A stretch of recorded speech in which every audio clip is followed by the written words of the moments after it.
worry so much more about trying something that doesn't work than they worry about not trying something that would have worked if only they had the guts to do it.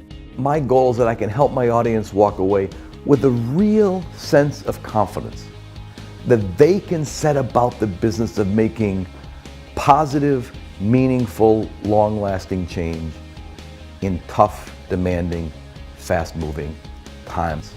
We started Fast Company more than 20 years ago now from a sense that business, leadership, competition was at a moment of true reimagination.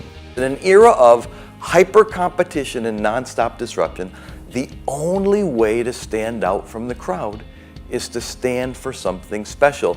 When I get before an audience, I try to be both provocative and positive. I do want to kind of shake folks up in a good way with a set of ideas that encourage them to think really differently about the industry they're in, the company they're part of, the work they do. Do you have a definition of success for your company that allows you to stand for something special and inspires others to stand with you? The favorite thing I do was to tell a set of, I hope, really colorful, really entertaining stories that come by virtue of me in the course of writing my books, really immersing myself in all kinds of organizations from all kinds of fields. And so I want to actually kind of bring my audience to these organizations and allow them to see for themselves through storytelling what these ideas and what these techniques look like. Megabus, it turns out, really has reinvented and recast the very experience of riding in a bus. How'd they do it?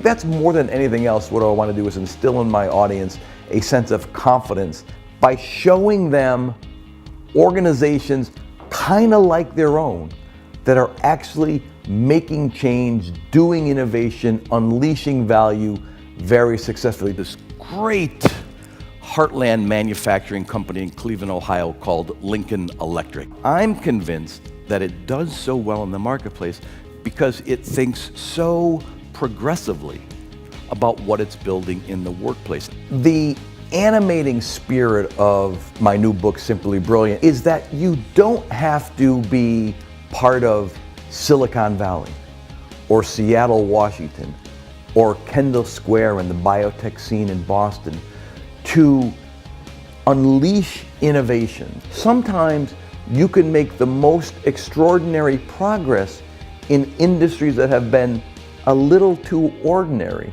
for a little too long. I didn't write about Google or Facebook or Tesla. I set my material in retail banks, insurance companies, department stores, fast food joints, heck, even a parking garage. Great to see you, Bill. Thanks so much for joining us. My great pleasure to be here. Congrats on the book. It looks great.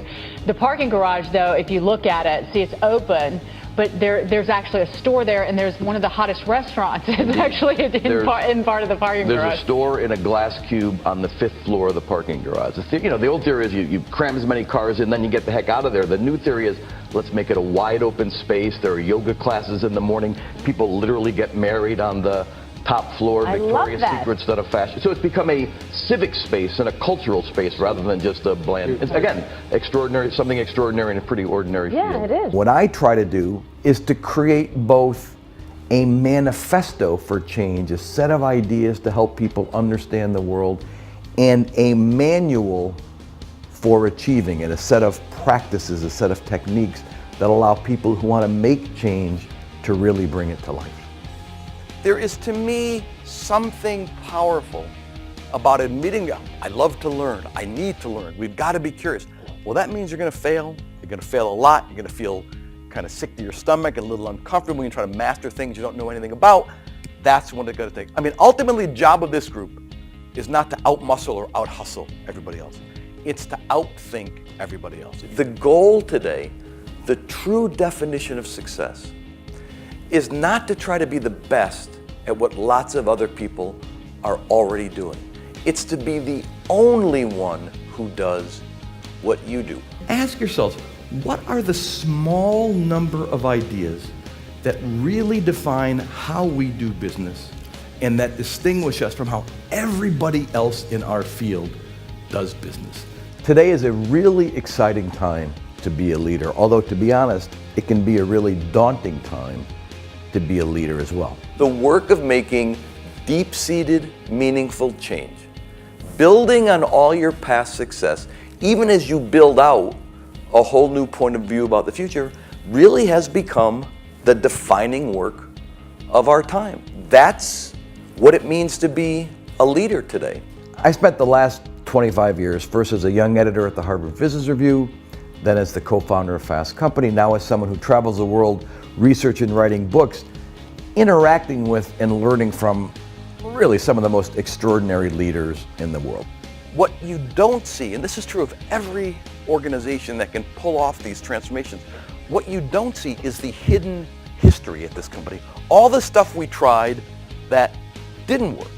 All the experiments we conducted that failed. And maybe they failed so badly we didn't learn anything, but by and large they tend to fail in ways that you learn an awful lot. But the only way that you get to all that is if organizationally and individually you understand that there is no learning without failing. Your strategy ultimately is nothing more than the outward expression of your culture.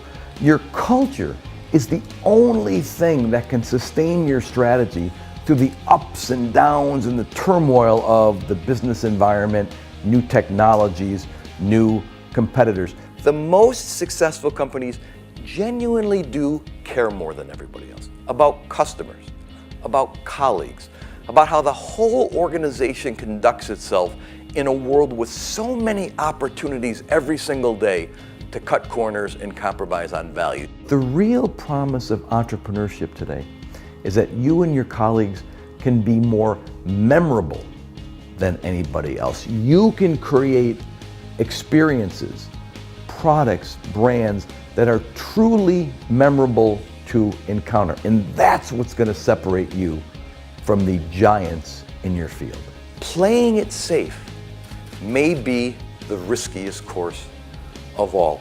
Change begins to happen when people finally conclude that the risk of trying something new is less than the cost of clinging to what's worked in the past.